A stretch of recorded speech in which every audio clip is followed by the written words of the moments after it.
Imagine waking up on the 4th of May 2026, and the first thing your phone shows you is a single satellite image. No headline yet, no breaking news ticker, just a photograph taken somewhere over the Persian Gulf, and in it, you can see something that analysts at 3 separate Western intelligence agencies are already calling the most consequential naval maneuver China has executed in the modern era. Not in the South China Sea, not near Taiwan, not in waters anyone expected. Right there, at the throat of the world's most critical oil corridor, the Strait of Hormuz, Chinese naval vessels are doing something they have never done before. And the implications are so staggering that officials in Washington, Riyadh, and Tel Aviv are reportedly on emergency calls before most of the world has even had their morning coffee. This is where everything changes. The Strait of Hormuz is not just a body of water. It is the circulatory system of the global economy. According to the U.S. Energy Information Administration, approximately 21 million barrels of oil pass through that narrow 33-kilometer channel every single day. That is roughly 20% of all oil traded globally every day, flowing through a corridor so narrow that a determined adversary could, in theory, hold the entire industrialized world hostage. Iran has threatened to close it dozens of times. The United States has spent decades positioning the Fifth Fleet in Bahrain precisely to make sure that never happens. But China just introduced an entirely new variable into that equation, and nobody in the Western strategic community is pretending they saw this coming. Here is what happened. On the morning of May 4th, 2026, the People's Liberation Army Navy, what analysts call the Plan, conducted what Beijing officially described as a routine freedom of navigation and joint training exercise in international waters near the Strait of Hormuz. But nothing about what unfolded was routine. According to sources cited by Reuters and corroborated by tracking data published by the War Zone, a Chinese naval task force consisting of at least 2 Type 055 Renhai-class cruisers, 1 Type 071 amphibious transport dock, and a support vessel entered the outer approaches of the strait, in a formation that U.S. Navy observers immediately recognized as a blockade simulation configuration. They were not passing through. They were rehearsing something. And they did it in full view of Iranian Revolutionary Guard Corps vessels operating in the same waters, which raises a question so dangerous that most Western analysts are still struggling to articulate it cleanly. Was this coordinated with Tehran? What happened next shocked even the most seasoned China watchers in Washington. Within hours of the planned formation becoming visible on maritime tracking systems, Iran's foreign ministry released a statement that did not condemn the Chinese presence, did not demand clarification, and did not invoke any of the territorial rhetoric Tehran typically deploys when foreign navies operate near its waters. Instead, the statement was almost warm. It referenced deepening strategic cooperation, it used the phrase shared vision for a multipolar maritime order, and it was signed off by a ministry that just 18 months ago was publicly feuding with Beijing over delayed payments from Chinese state oil companies that had been quietly siphoning Iranian crude at steep discounts, while Iran bled economically under Western sanctions. Something had changed between Tehran and Beijing, as the question was what, and more importantly, what had China promised? Defense analysts speaking to Foreign Policy on Background described the scene as a choreographed demonstration, not of friendship, but of leverage. Because here's the piece that most mainstream coverage missed entirely. The Chinese task force did not just loiter in the outer approaches. According to signals intelligence assessments referenced by Defense News, the Type 055 cruisers activated their targeting radars during what Beijing called the exercise. These are not radars you turn on for navigation. These are fire control systems. Turning them on in that context, in that location, sends a message that every naval officer in the region understood immediately. China was not just present. China was communicating. And the audience was not just Iran. It was the United States Fifth Fleet, sitting 40 nautical miles away in Bahrain, watching every move on screens that were suddenly very busy. But that's not even the most dangerous part. The most dangerous part is what China's presence in the Strait of Hormuz actually signals about the architecture of global power that Beijing has been quietly constructing for the past 4 years. Consider what has happened in the background leading up to this moment. In 2023, China brokered the historic normalization agreement between Saudi Arabia and Iran, a diplomatic achievement that humiliated Washington and demonstrated that Beijing could project political influence in a region where the United States had spent trillions of dollars trying to maintain dominance. In 2024, China finalized the operational framework of its 25-year strategic partnership with Iran, a deal worth an estimated $400 billion in infrastructure investment in exchange for guaranteed oil access. In early 2025, Chinese state firms began construction on a logistics hub in Bandar Abbas, Iran's principal port city, which sits directly on the northern shore of the Strait of Hormuz. And now, in May 2026, Chinese warships are activating fire control systems in those same waters. This is not improvisation. This is a strategy that has been executing on schedule for years, and the West is only now beginning to absorb how far along it is. IMF estimates released in the first quarter of 2026 painted a picture of an Iranian economy that is simultaneously collapsing and being selectively resuscitated. Inflation in Iran remains above 80%. The rial has lost more than 95% of its value against the dollar over the past decade. Youth unemployment is approaching 40% in major urban centers. And yet, the oil sector, specifically the volumes being shipped to Chinese refineries under what analysts call ghost tanker arrangements, has actually increased. China is not saving Iran. China is extracting Iran, keeping just enough economic oxygen flowing to prevent the regime from collapsing, while it finishes building its strategic infrastructure in Iranian territory. Tehran's leadership, particularly the supreme leader's inner circle, understands this dynamic perfectly, but they have no alternative partner. Russia is too consumed by its own economic warfare with the West to offer anything meaningful. And the United States, rather than offering Tehran an off-ramp, has spent the past year ratcheting sanctions pressure to levels that have made moderate Iranian politicians functionally irrelevant inside their own government. At the exact same time, the Chinese naval formation was activating its radar systems in the Strait. Something else was happening in Washington that almost nobody outside the intelligence community noticed. According to two sources cited by Bloomberg, the U.S. National Security Council convened an emergency session on the morning of May 4th that lasted 4.5 hours. Senior officials from the State Department, the Department of Defense, and the CIA were all present. The agenda, according to one source described as familiar with the proceedings, was a single question. Does China's Hormuz maneuver represent a rehearsal for a future blockade capability, a signal to the United States about Taiwan contingency plans, or a direct operational coordination with Iran's IRGC? The fact that the NSC could not immediately answer that question with confidence tells you everything about how dramatically the strategic situation has shifted in the past 18 months. There's a school of thought in Washington, articulated most clearly by analysts at the Center for Strategic and International Studies, that China's Hormuz move is essentially a form of strategic theater. On this reading, Beijing is demonstrating to its domestic audience, to the global South, and to a watching world that China is a global naval power capable of operating in any waters it chooses, and that the era of American maritime unchallenged dominance is over. The Fifth Fleet is still larger, still more capable, still backed by decades of operational experience in the Persian Gulf. The Type 055 cruisers, impressive as they are, would not survive a sustained engagement with U.S. carrier strike group assets, so perhaps this is bluster. Perhaps this is posturing. Perhaps China is projecting an image of power it does not quite yet fully possess. But the problem with that comfortable interpretation is that it ignores what China is actually building on the ground, and in the water, and in the ports, and in the data cables, and in the financial architecture of the region. The logistics hub at Bandar Abbas is not theater.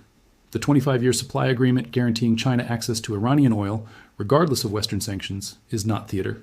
The quiet expansion of Chinese naval repair and resupply capacity at Gwadar in Pakistan, which sits less than 400 kilometers from the Strait's eastern approaches, is not theater.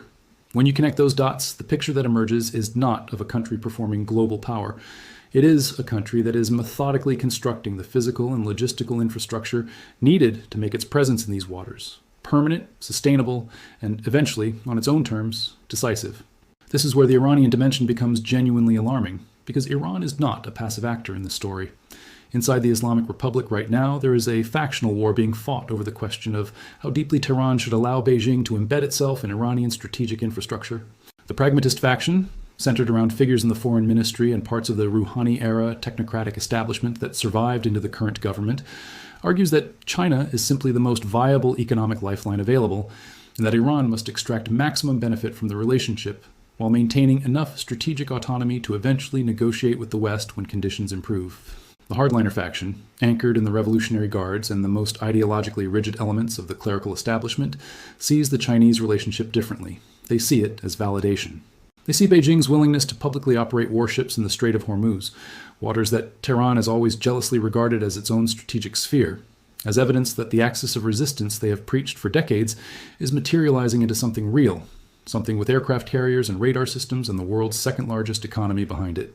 According to Al Jazeera sources embedded with the Iranian political scene, the hardliner faction won a significant internal argument in late April 2026, approximately 1 week before the Chinese naval maneuver. That argument was about whether Iran should publicly endorse or quietly tolerate the Chinese naval presence in the Strait. The hardliners pushed for public endorsement, arguing that visibly standing alongside Beijing in the most strategically sensitive waters on Earth would send a message to Washington that Tehran interpreted the relationship as a military alliance. The pragmatists lost that argument, and the warm statement from Iran's foreign ministry on the morning of May 4th was the hardliners' fingerprints, not the pragmatists'. That internal dynamic matters enormously for what comes next, because the hardliner faction gaining influence over how Iran publicly frames its relationship with China does not mean Iran has actually secured a Chinese military commitment. Beijing has been extraordinarily careful never to describe its relationship with Tehran in alliance terms. Chinese officials always use words like partnership, cooperation, and mutual interest. They never use words like defense pact, mutual defense, or collective security. That distinction is deliberate, and it reflects a Chinese strategic calculation that is coldly rational. China wants access to Iranian oil, Iranian ports, and the geopolitical leverage that comes from being present in the Strait of Hormuz. China does not want to be dragged into an Iranian military confrontation with the United States. Those two interests coexist uncomfortably, and the gap between what Tehran thinks it has secured from Beijing and what Beijing is actually willing to deliver in a crisis moment is a gap that could, under the wrong circumstances, have catastrophic consequences for Iran. At the exact same time this drama was unfolding in the Persian Gulf, oil markets were doing something that told their own story. Brent crude, which had been trading in a relatively stable range between $78 and $85 per barrel through most of April 2026, spiked sharply on the morning of May 4th. According to Bloomberg commodity data, front-month Brent contracts jumped more than $4 in less than 90 minutes of trading, briefly touching $91 before partially retreating. Traders were not panicking, but they were pricing in uncertainty, and in the oil market, uncertainty has a very specific price.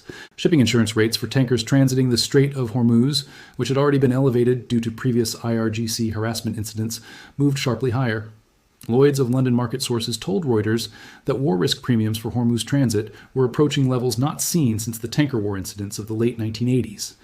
Global energy markets were not assuming conflict, but they were no longer assuming peace as the baseline either.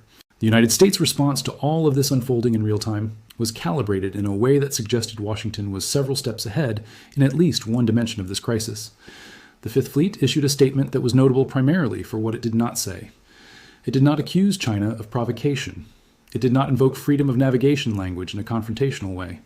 It did not issue any warnings to Chinese vessels. What it said, quietly and precisely, was that U.S. naval forces were monitoring all activity in the region and were postured to ensure freedom of navigation for all vessels transiting international waterways in accordance with international law. That language was surgical. It asserted American presence without giving Beijing a pretext to escalate, and it placed the emphasis on all vessels, which was a signal to the global shipping community that the United States was guaranteeing the passage that China was, in the view of some analysts, implicitly threatening to make conditional. Behind that measured public statement, however, the operational picture was considerably more active. Defense News reported on the afternoon of May 4th that a second U.S. carrier strike group, the USS George Washington, which had been conducting exercises in the northern Arabian Sea, had altered its course and was moving toward the Persian Gulf at an accelerated pace. A B-52 bomber flight from Diego Garcia was detected by open-source aviation trackers, making a wide arc over the Gulf of Oman, well within sensor range of the Chinese formation. And classified positioning of U.S. submarine assets in the region, which is never officially confirmed, was the subject of intense speculation among defense analysts who track surface ship patterns and the logistical tells that typically accompany submarine operations in contested waters. Washington was not standing aside. Washington was moving pieces on the board with a deliberateness that suggested the NSC's 4.5-hour emergency session had produced some answers, or at least some decisions. What those decisions were is not yet publicly known, but the strategic logic available to American planners points in several directions simultaneously. The first and most immediate imperative is to prevent the Chinese naval presence from becoming normalized. If Beijing deploys warships to the Strait of Hormuz, once without consequence, and then a second time, and then a third time, each with a slightly more assertive posture than the last, the presence becomes a fact of life that other regional actors, including Saudi Arabia, the UAE, and Israel, must begin to accommodate in their strategic planning. That normalization process is, from a long-term American perspective, far more dangerous than any single incident. The second imperative is to avoid giving China a propaganda victory by overreacting. A heavy-handed American response that China can frame as aggression or imperialism plays directly into Beijing's preferred narrative about the United States being an obstacle to a multipolar world order. The third imperative, and perhaps the most complex, is to use this moment to accelerate the fracturing of the Iran-China relationship by demonstrating, concretely, that China's commitments to Tehran are hollow when tested by actual American resolve, that third imperative is the most strategically sophisticated, and there are signs that elements of the American government are pursuing it actively. According to 2 European diplomatic sources speaking to the Financial Times on condition of anonymity, quiet back-channel communications to Iranian officials in the days immediately following May 4th have carried a consistent message. China will not fight for you. China will not sanction bust for you indefinitely. China will build its logistics infrastructure, take your oil at discounted prices, and the moment it becomes strategically inconvenient to be associated with a military confrontation in the Strait, Beijing will step back and leave Tehran holding the consequences. The implicit American offer embedded in this message is not yet spelled out, but the architecture of a possible diplomatic approach is becoming visible to those watching closely enough. Iran's hardliners, of course, are not listening to that message. They are pointing to the satellite images, to the fire-controlled radars, to the warm foreign ministry statement, and telling their domestic audience that the revolution is vindicated, that patience has produced alliance, that America is being pushed out of the region by a coalition of civilizational resistance. That narrative is powerful domestically. It is also, in the assessment of most serious analysts, deeply detached from the geopolitical reality of what China actually intends and is willing to risk. But narratives do not need to be accurate to be dangerous. They need to be believed. And inside revolutionary institutions in Tehran, this one is being believed with a fervor that makes rational de-escalation difficult. The next 72 hours are going to be decisive in ways that are not yet fully visible to the public. The Chinese naval formation is still in the outer approaches of the Strait as of the time this script is being written. They have not withdrawn. They have not escalated. They are holding position in a kind of suspended strategic moment that is itself a form of communication. The USS George Washington is still steaming toward the Gulf. The B-52s are still making their arcing flights. Oil is still trading above where it was before dawn on May 4th. And somewhere in Tehran, in a room that is not photographed, and in a conversation that will not be officially recorded, the hardliners and the pragmatists are arguing again about what China's presence actually means, and what Iran should do next, and whether the moment they have been waiting for has finally arrived, or whether they are about to discover, in the most painful way possible, exactly where Beijing's solidarity ends and China's cold national interest begins. The world's most important waterway has never had so many competing hands near its throat at the same time, and the single question that will determine what the next chapter of this story looks like is not whether China or America blinks first. It is whether Tehran makes a calculation, under the influence of a narrative that may not be real, that China has its back in a way that China has never actually promised, and may never deliver. Because if that miscalculation happens, the consequences will not stay in the Strait of Hormuz. They will move at the speed of oil prices through every economy on Earth. And the world will remember the morning of May 4th, 2026, as the day the fuse was lit, and nobody put it out in time.